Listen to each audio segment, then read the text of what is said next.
เมื่อเว้าถึงสถานที่ท่องเที่ยวผู้คนในทั่วโลกต่างให้ความสนใจตื่นตาตื่นใจเพราะอาจจะเป็นแรงแปลกใหม่เยียวยาความเมื่อยล้าจากการเฮ็ดเวียกโดยขอบเขตที่นำเสนอเชื่อว่าหลายคนคงรู้จักกันโดยเฉพาะชาวลาวแดนใต้อาจจะไปมาตลอดเพื่อพักผ่อนกับหมู่คู่ครอบครัวหรือคนรักซึ่งที่ว่ากันมานี่คือแม่น้ำที่ไหลอย่างเกี่ยวกาดโดยชาวจำปาสักพากันเอ่นว่าตาดคอนพระเพ่งเริ่มเรื่องจะพาทุกคนมาหูจักกับตาดแห่งหนึ่งตั้งอยู่นครจำปาสักโดยใกล้จากตัวเมืองถึง150กิโลเมตรโดยภูมิสันฐานจะอ้อมหอบไปด้วยแม่น้ำและหินจำนวนหลายอากาศซุ่มเย็นตลอดปีพร้อมเต็มไปด้วยทรัพยากรทางน้ำทั้งเป็นบ่อนหากินของชาวบ้านและแหล่งท่องเที่ยวที่สามารถดึงดูดผู้คนให้มาเยี่ยมชมกันอย่างหลวงหลายคนบ่ฮู้อาจจะเห็นเป็นเพียงตาธรรมดาแต่ความเป็นจริงสถานที่แห่งนี้ได้ขึ้นชื่อทั่วเอเชียว่าเป็นแหล่งแองกาลาแห่งอาซีมีทั้งสิ่งศักดิ์สิทธิ์และสิ่งลี้ลับเกิดขึ้นโดยวิทยาศาสตร์บ่สามารถอธิบายได้โดยคำว่าคอนหมายถึงเกาะหรือแกงพระเพ่งนั่นหมายถึงจันทร์เดือนเพ็ญซึ่งรวมกันมีความหมายที่จับใจแต่ความเป็นจริงกับแตกต่างจนตกใจเพราะภาพที่เห็นนั่นแตกต่างจากสื่อกระแสน้ำที่ไหลอย่างแห้งพร้อมกระทบใส่โงนหินเสียงดังสนั่นขอบเขตเรื่องเล่าภายในตาดที่ยังเป็นปริศนา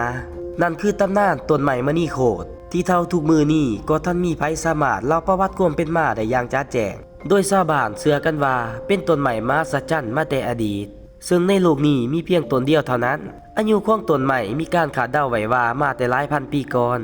ความแปลกของต้นไม้แม่นเติบใหญ่ในแม่น้ำหากไม้แต่ละอันบ่เคยยึดเกาะติดดินจักเทื่อแต่กับยึดอ้อมโขดหินกลางแม่น้ำอย่างน่าอัศจรรย์โดยจะมีงาใหม่3งาสีไปทาง3ประเทศคือลาวไทยและกัมพูเชียซึ่งก็ได้มีผู้เฒ่าประจำสถานที่ออกมาเล่าแบบสั้นให้เฮาฮู้อีกว่า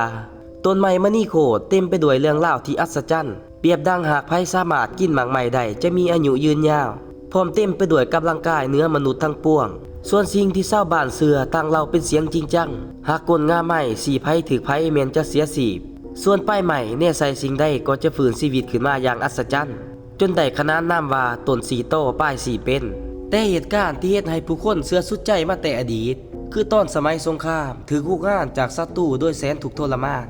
ย้อนเขตนี้เป็นแหล่งอุดมสมบูรณ์ทั้งด้านแร่ธาตุและทรัพยากรต่างๆพวกคุกคามวางแผนจะเอาเส้นทางสายนี้เป็นบ่อนขนส่งทางน้ำเพราะแม่น้ำตอนนั้นสามารถไปมาได้ง่ายพวกเขาจึงออกคำสั่งทำลายเหล่าโงนหินที่เป็นอุปสรรคต่อการเดินเรือแต่สิ่งอัศจรรย์กับเหตุให้ศัตรูตกใจเนื่องจากระเบิดและอาวุธหลายชนิดบ่สามารถทำลายหยังได้เลยทั้งต้นไม้มณีโคตรและโงนหินต่างๆสง่าบ่สะเทือนและในที่สุดศัตรูจึงจำยอมกับสิ่งแปลกประหลาดนี้พร้อมป้าไว้เป็นประวัติศาสตร์ไว้ว่าครั้งหนึ่งโดนนานมาแล้วเหล่าศัตรูพร้อมอาวุธทันสมัยบ่สามารถยิงทำลายโงนหินเหล่านี้ได้และถิ่มไว้เป็นตำนานเล่าขานเท่าทุกมือนี้ปัจจุบันต้นไม้ก็ได้ล้มลงกลางตาดถึงจะง่วยลงแต่ก็ยังคงความศักดิ์สิทธิ์อย่างแห่งกล้าย่นทุกลำบ่สามารถยกขึ้นได้เลย